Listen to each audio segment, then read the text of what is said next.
ఏసే పరిష్కారము అనుదిన Bible television కార్యక్రమం ప్రేక్షకులందరికీ యేసుక్రీస్తు వారి మహిమగల నామమున వందనాలు. ప్రభువునందు ప్రియా దేవుని బిడ్డలారా, నేటి దినము పాస్టర్ కె శ్యామ్ సాగర్ గారి ద్వారా దినవృత్తాంతాలు 2వ గ్రంథములోని శ్రేష్టమైన భాగాలను ధ్యానం చేసుకుందాము. మీరందరూ బైబిల్తోనూ నోట్బుక్తోనూ సిద్ధపడి ఉండండి. గడిచిన ఆదివారము మేము మీకు అందించిన క్విజ్ నెంబర్ 97లోని ప్రశ్నలు, వాటి సమాధానాలు ముందుగా చదువుతున్నానండి. మీరు రాసిన సమాధానాలతో వాటిని సరిపోల్చుకోండి. క్విజ్ నెంబర్ 97 మొదటి ప్రశ్న, హిజ్కియా ఎన్ని సంవత్సరములు ఏలెను? దీనికి సమాధానము 29 సంవత్సరములు.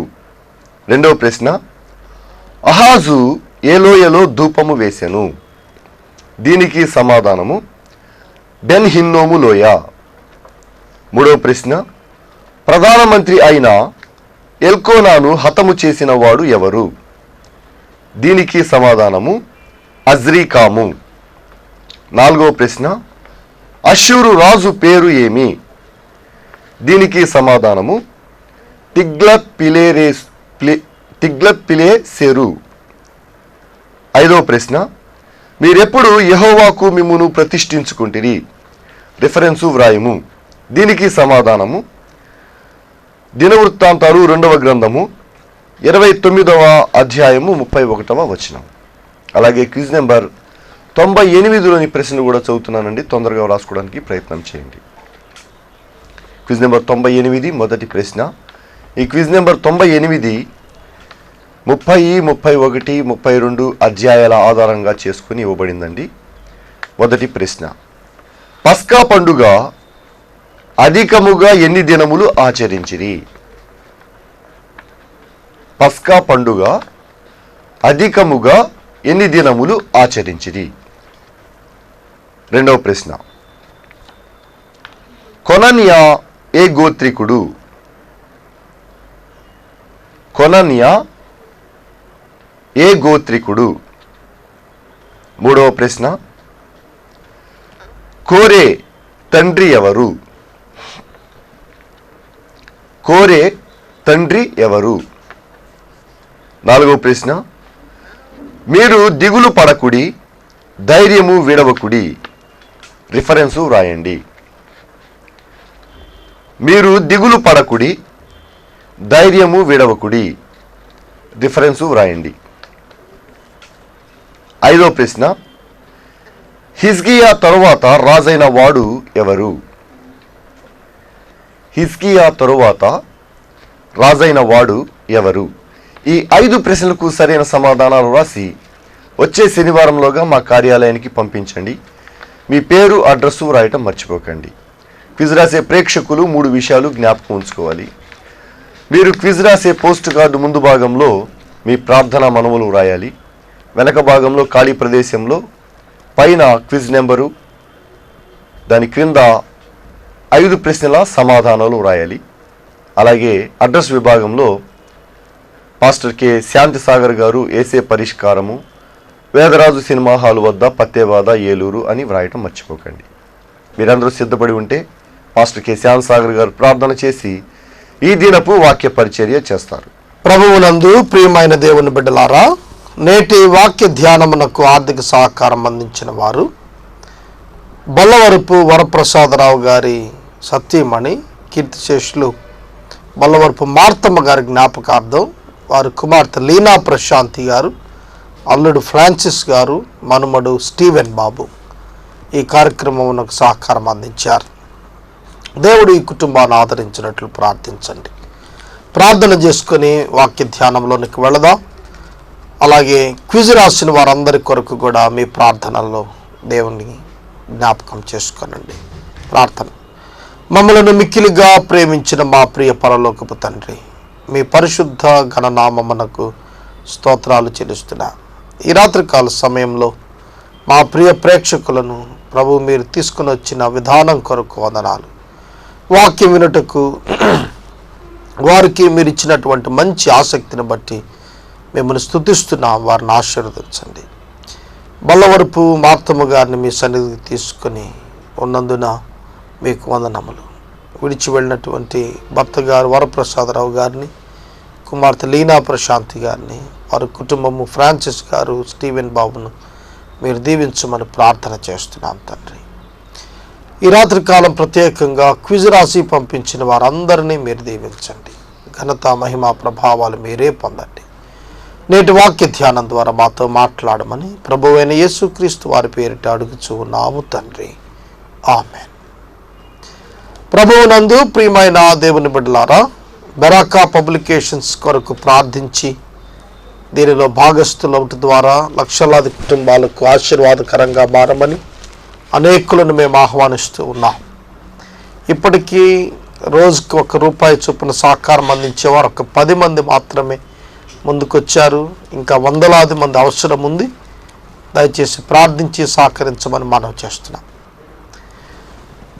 దినవృత్తాంతములు 2వ గ్రంథము 32వ అధ్యాయము 20వ వచనము నుండి వాక్యాన్ని గమనించాలని ప్రభు పేరిట నేను మనం చేస్తున్నాను.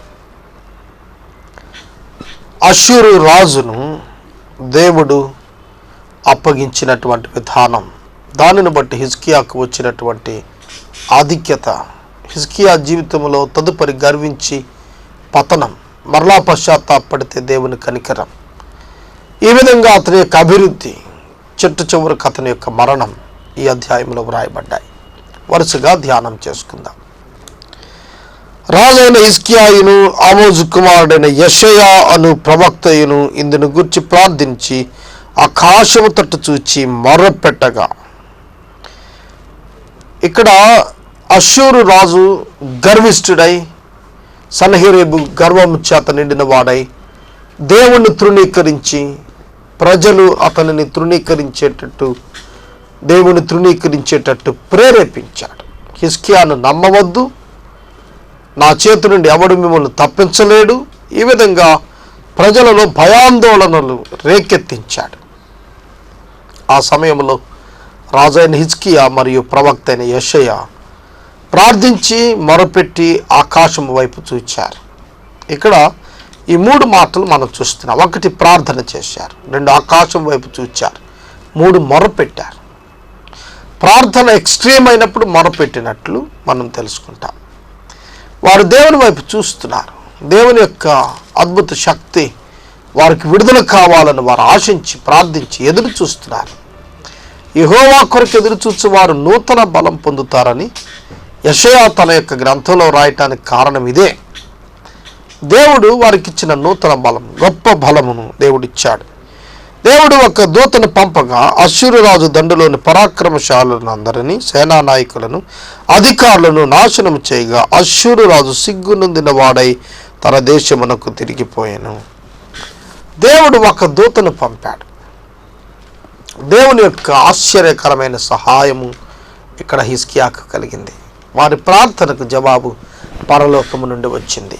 మత్తయి సువార్త 18:18లో భూమి మీద 2 ఏకీభవించి దేనినైతే పరలోకమందున్న తండ్రిని అడుగుతారో ఆయన తప్పక వారికి దాన్ని అనుగ్రహిస్తాడని, భూమిపై దేనిని బంధిస్తే అది పరమందు బంధించబడుతుందని, దేనిని విడుదల చేస్తే అది పరమందు విడుదల చేయబడుతుందనే వాగ్దానం ఇక్కడ వారి జీవితాల్లో, హిజ్కియా, యెషయాల జీవితాల్లో నెరవేరినట్లుగా మనం చూడగలుగుతున్నాం. 2 కలిసి ప్రార్థించారు, మొరపెట్టారు, ఎదురు చూచారు. దేవుని కార్యం జరిగింది. ఆశ్చర్యకరమైన పరలోకపు సహాయం వెలువడింది.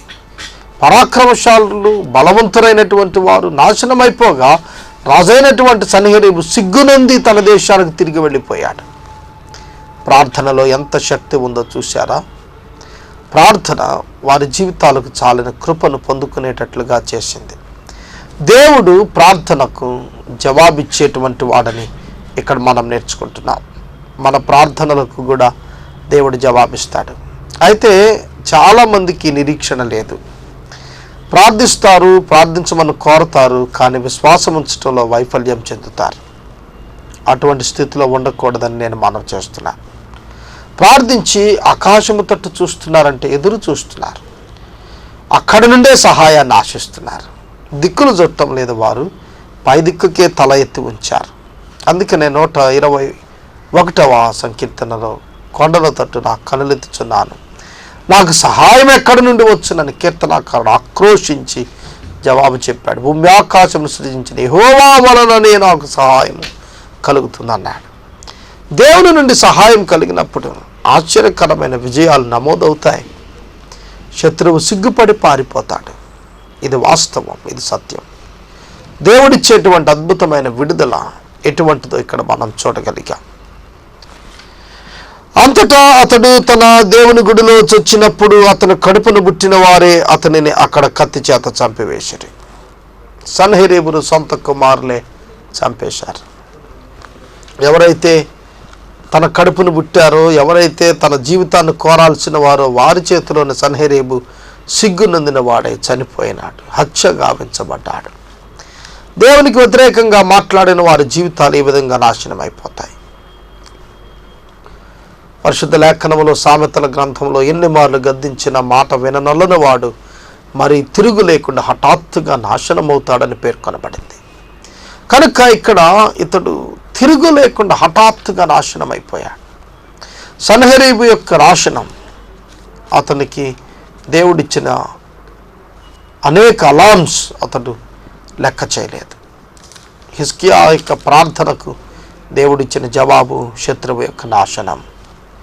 ఈ రాత్రి నీ శ్రమలలో, నీ శోధనలకు దేవుడిచ్చే జవాబు ఏమిటో తెలిసిన వాటిని అంతమొందించటమే ఆయన ఉద్దేశం.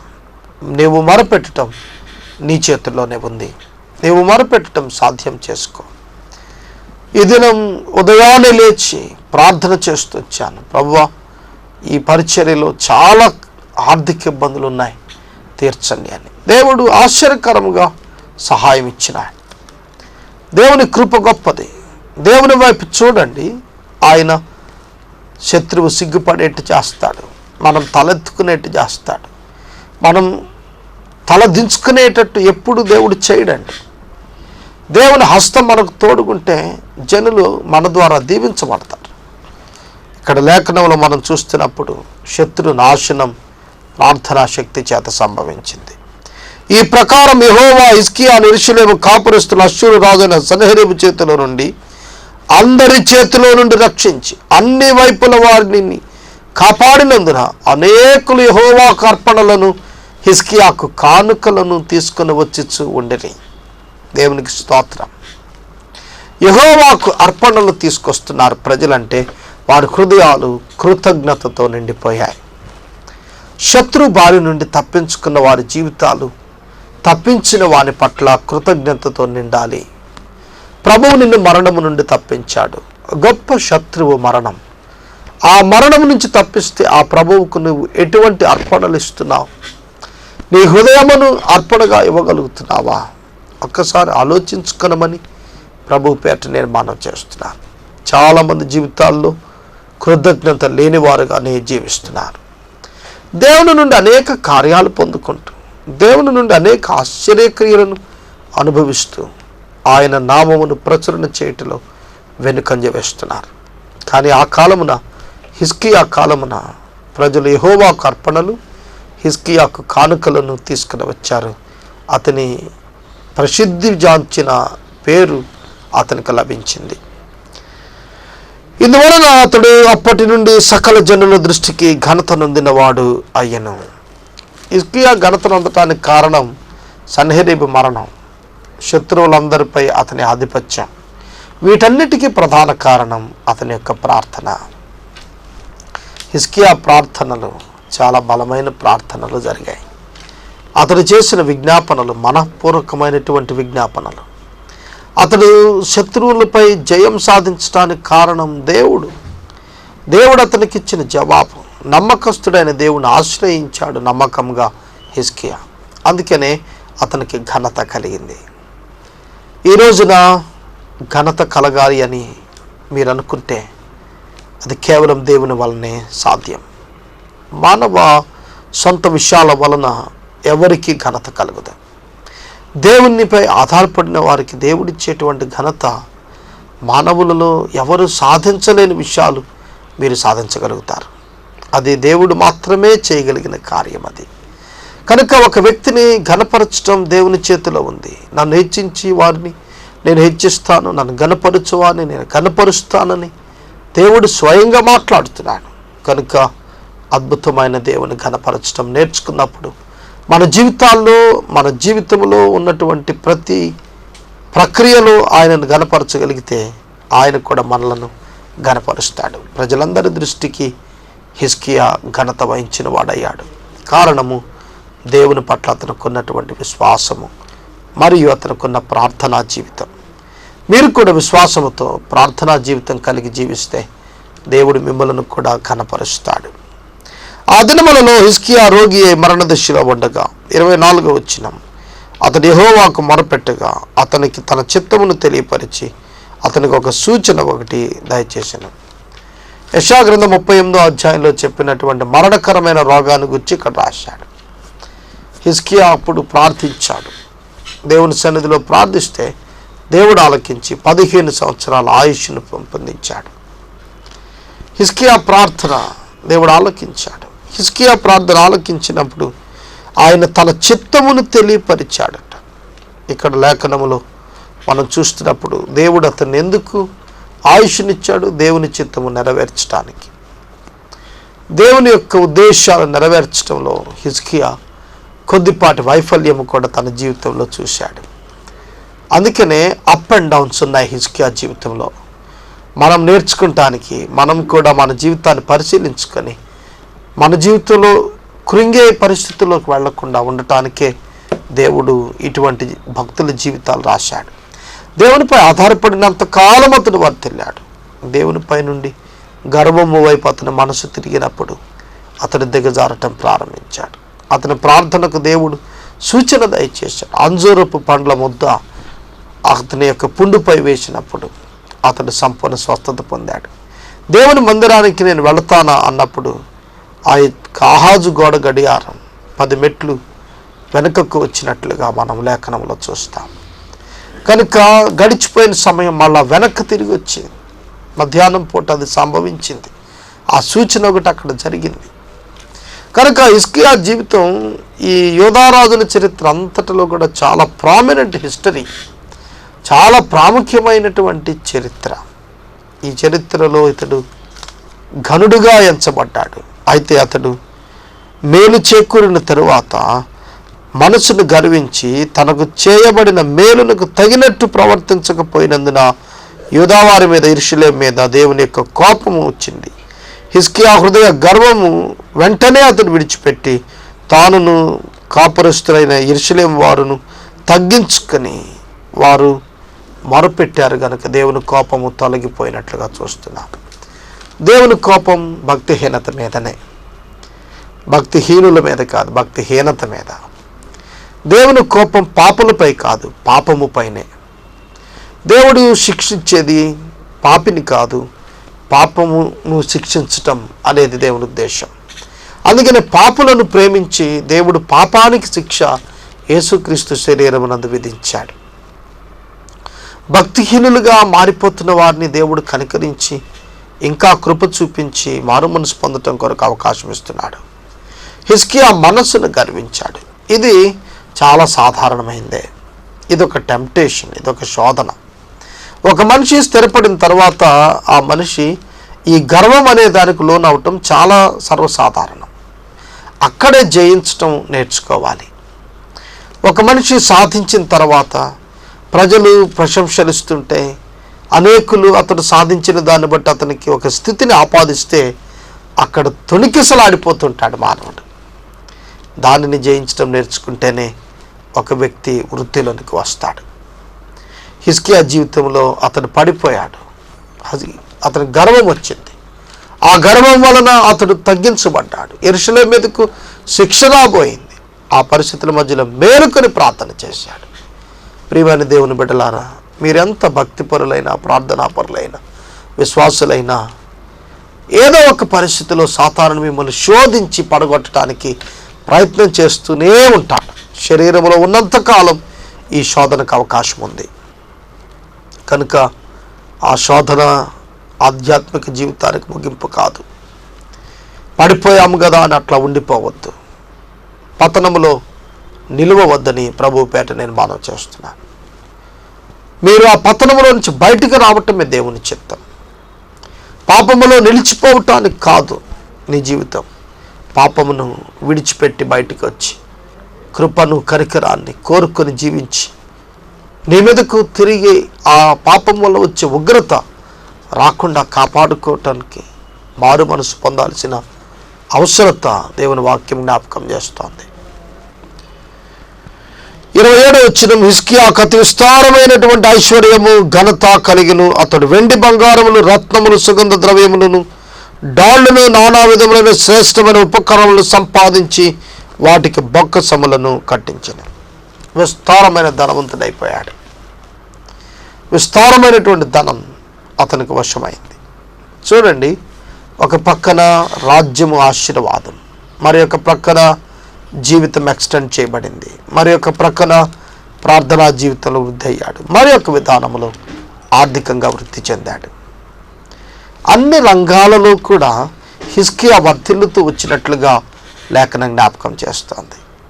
కొంతమంది ఆధ్యాత్మికంగా అభివృద్ధి చెంది భౌతిక పరిస్థితుల్లో నిర్వీర్యమైన స్థితిలో దయనీయమైన స్థితిలో ఉంటూ ఉంటారు. వారి జీవితాల్లో ఎక్కడ ల్యాప్సెస్ ఉన్నాయో వాటిని పరిశీలించుకుంటే తప్పక దేవుడు వాటిలో కూడా వారికి సహాయం చేయగల సమర్థుడు. దేవుని బిడ్డలు భౌతికమైన ఆర్థిక బలవంతులుగా ఉండే కంటే ఆధ్యాత్మిక పరమైనటువంటి బలవంతులుగా ఉండటం ఆశీర్వాదకరం. అంటే భౌతిక విషయాలను ఏ విధమైన కొదువులు ఉన్నా వాటిని బట్టి ఆధ్యాత్మిక ఆనందం ఎన్నడూ పోగొట్టుకోరు. ఎందుకంటే అది దేవుడిచ్చింది. భౌతికపరమైన వాటిని బట్టి ఆనందం తాత్కాలికమవుతుంది. కనుక హిజ్కియా తను ఆశీర్వదించబడినప్పుడు ఆస్తి కూడా విస్తారంగా దేవుడు అతనికి ఇచ్చాడు. దేవుడు ఇవ్వాలంటే ఇస్తాడు. ఈరోజు నీకు ఆస్తి ఇవ్వాలంటే ఆయన ఇవ్వగలడు. దానివల్ల నీకు ప్రయోజనం అయితే తప్పక ఇస్తాడు. కనుక నీ ప్రాస్పెరిటీ, నీ వృద్ధి, నీ కలిమి నీ జీవానికి మేలో కాదో అది దానిని బట్టి దేవుడు డిసైడ్ చేస్తుంటాడు. కనుక హిజ్కియాకు దేవుడు ఇచ్చాడు, అబ్రహాముకి ఇచ్చాడు, యోబుకు ఇచ్చాడు, లాజరుకి ఇవ్వలేదు. లాజరు ధనవంతుని వృత్తాంతం లాజరుకి ఇవ్వలేదు.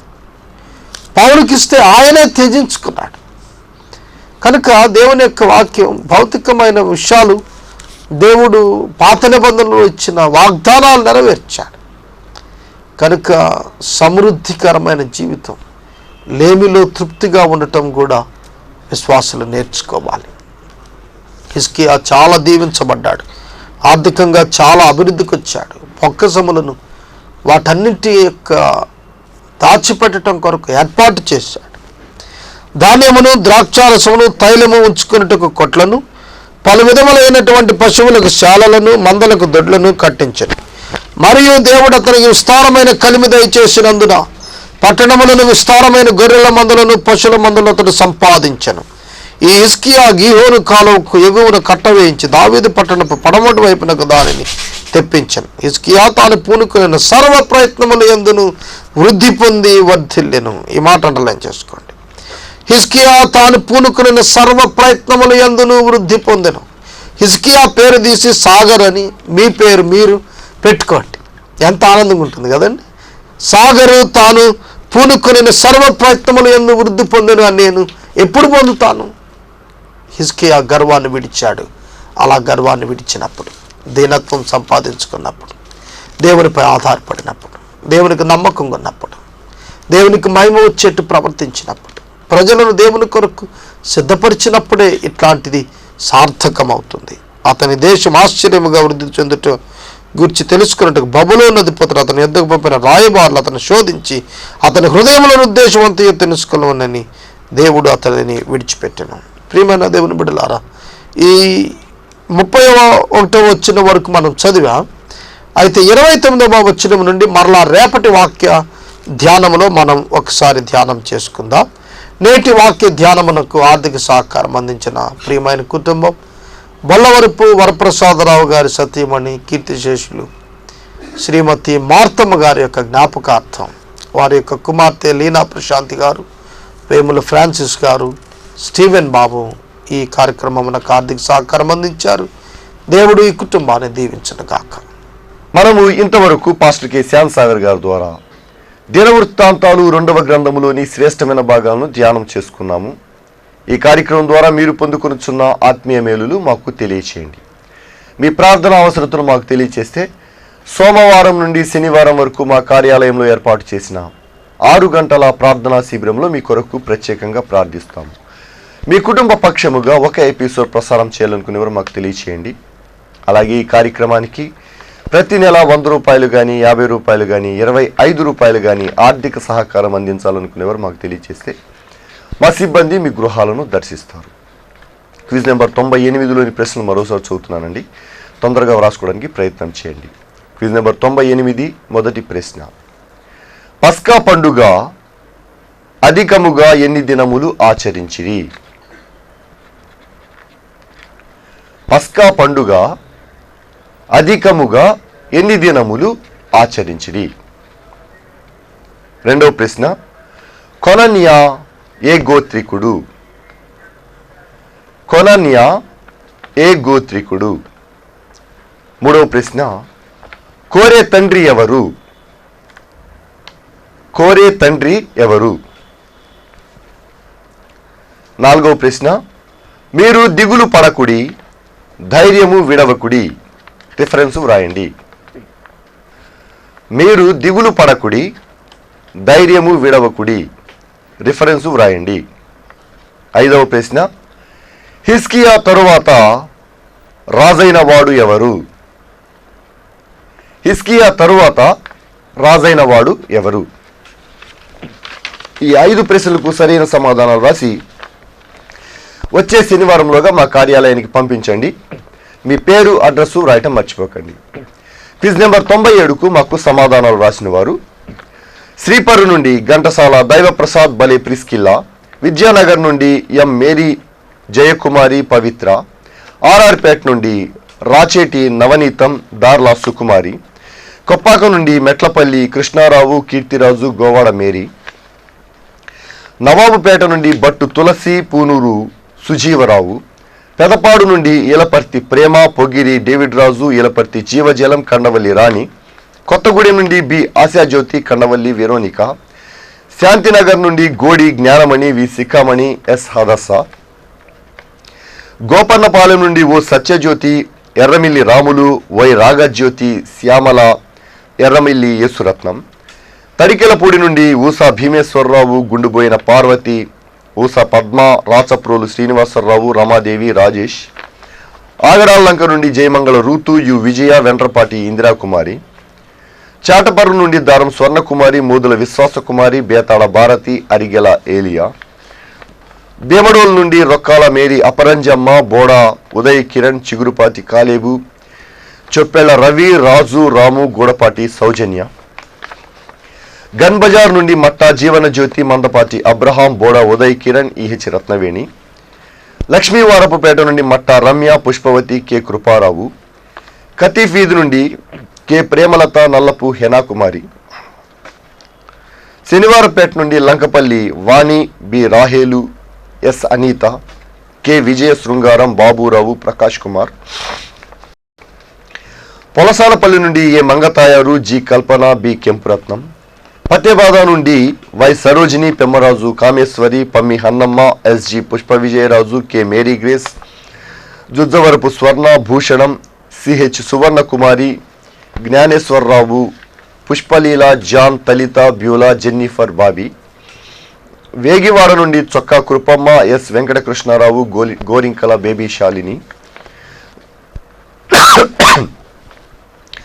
బీడీ కాలనీ నుండి డేవిడ్, రత్నమణి, అమృతసిరి, అరుణకాంత్, జమ్ములముడి యోబు, కమ్మవారి shop, T Vihari, Madepalli, Battu Tulasi, Navapeta, Manepalli Estheru Rani, Gavaravaram, K Sandhya, Kothuru, Palli Gangaratnam, Maheswari colony, Kanumala, Ratnaprasad, Bhogapuram, M Simhachalam, Subrahmanyam colony, M Salomi, Phil House Peta, C H Siromani, Marutinagar, Mandru Ratnamma, Kamavarapukota, Y Premavathi, Albert, Lankapeta, Mandru Jyothi, Tadicherla colony, Usala Daivamani, Pothunuru, B Baburao, Kothuru, M Salomi, Phil House Peta, C H Apparao, Tangelamudi, Palli Manikyalarao, Maheswari colony, Sakha Sujanamma, Vennavallivaripeta, P Semanthakamani, Sriram Nagar, B Nireekshanaraju, Navapeta, N Rambabu, Tapimestri colony, Chodimella Yesubabu, Ganga Gandhi colony, B Saritakumari, airlines, V Sunitha, Munduru, P Sarojini, Ramannagudem, J Jayaprada, Xavier Nagar, Y Rekha, Indira colony, ఎం John Mark తూర్పు వీధి, రాజ్యలక్ష్మి తూర్పు వీధి, B Samson, ఇజ్రాయెల్పేట, A R Lawrence pensions line, Nitta Saradamani, one town police quarters, Bellapu Seetha, Mahalakshmi, Nyayampalli, Kommareddy, Akulla, Priscilla, Vijaya towers. మీ అందరికీ ఏసే పరిష్కారము కార్యాలయం నుండి ధన్యవాదాలు తెలియజేసుకుంటూ ఉన్నామండి. ముగింపు ప్రార్థన ఆశీర్వాదాలతో ఈ కార్యక్రమాన్ని ముగించుకుందాం. ప్రార్థన చేసుకుందాం. దయచేసి తలలు వంచండి, ప్రార్థనలో ఏకీభవించండి. మమ్మల్ని మిక్కిలిగా ప్రేమించిన మా ప్రియ పరలోకపు తండ్రి, మీ ఘననామమునకు స్తోత్రం. వాక్యము విన్న బిడ్డలను దీవించండి. ఈ రాత్రి ప్రత్యేకంగా ఉదయకాలం ఆరాధనలో పాల్గొని ప్రభు ఈ రాత్రి పరిష్కారం పెట్టిన వీరందరినీ దీవించండి. క్విజ్ రాసిన వారిని దీవించండి. లీనా ప్రశాంతి గారి కుటుంబాన్ని మీరు దీవించండి. ప్రత్యేకంగా ఏసే పరిష్కారమునకు ఎపిసోడ్ స్పాన్సర్స్ను అనుగ్రహించండి ప్రభు. అలాగే బెరాకా పబ్లికేషన్స్ ద్వారా అద్భుతమైన పరిచర్యలు జరగటానికి సహాయం చేయండి. ఘనత, మహిమ, ప్రభావములను మీరే పొందమని, అనారోగ్యంతో ఉన్న బిడ్డలకు ఆరోగ్యాన్ని ఇమ్మని యేసయ్య ద్వారా అడుగుచున్నాము తండ్రి. ఆమేన్. మన తండ్రి అయిన దేవుని ప్రేమ, కుమారుడైన యేసుక్రీస్తు వారి యొక్క కృప, పరిశుద్ధాత్మ దేవుని యొక్క అన్యోన్య సహవాసం సదాకాలము మనకందరికీ తోడై ఉండును గాక. ఆమేన్.